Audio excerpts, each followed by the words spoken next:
It started around 3 years ago. Blackwater National Park reported that a lighthouse was surrounded by something they termed a shimmer.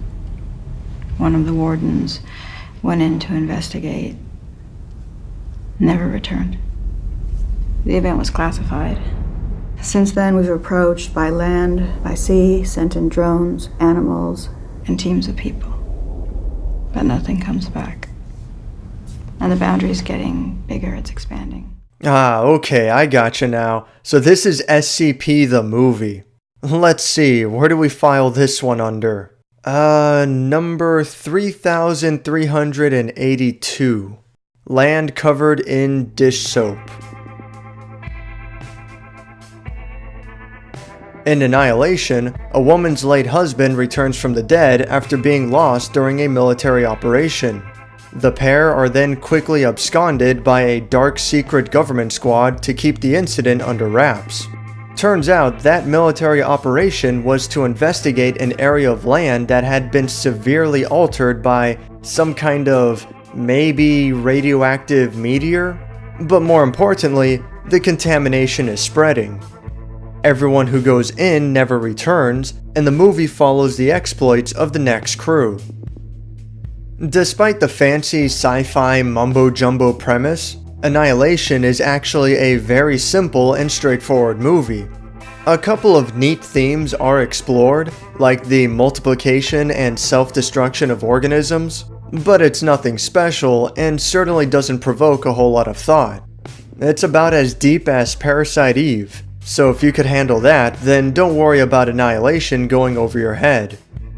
I expected some plot twists in the story, like if the government was holding out on some important information, kind of similar to Alien, or maybe a sort of psychology angle in the vein of Jacob's Ladder. But the plot turns out to be really upfront. Here's some characters, here's some creepy stuff, here's the credits. Hardly any plot twists or big reveals, and the ones that are there, like the main character's marriage problems, feel inconsequential as a whole. I don't really care about any of these characters. They're basically just cardboard cutouts anyway. You have the smart one, you have the leader who's a pain in the ass, you have the tough girl who's also lesbian because cliches. I had you as single. Jesus. Do you have to hit on everyone like all the time? Come on, fuck that. Under the circumstances, I think I'm allowed to roll the dice a few more times. It's just a bunch of throwaway characters, and I'm cool with that because the setting is far more effective as the driving force. I like environments where everything looks kind of normal, but you know it feels off. And then you find something that is way out there and totally absurd. In that sense, it kind of reminds me of Silent Hill. Although, instead of a thick, overbearing fog, Annihilation liberally applies dish soap to the surroundings.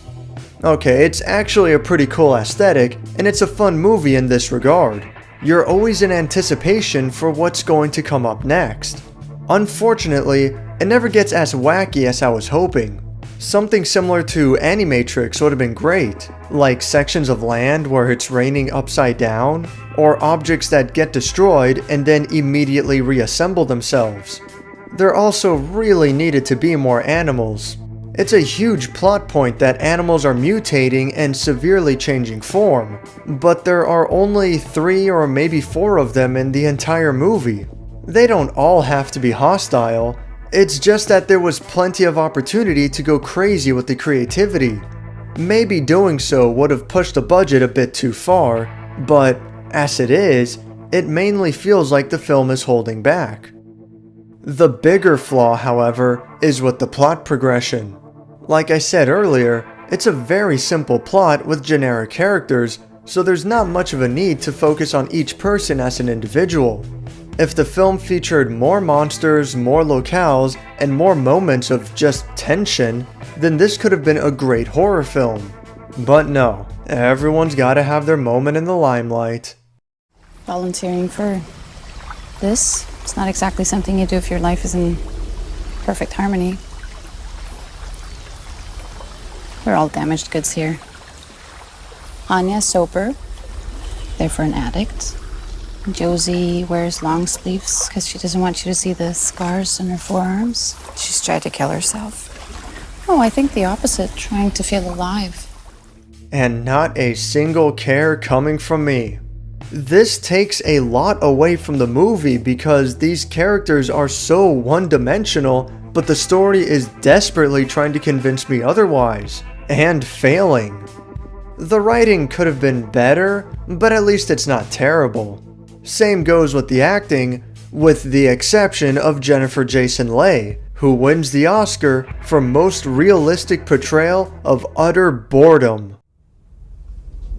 The mission statement is to reach the supposed source of the shimmer, the lighthouse, enter, acquire data, and return.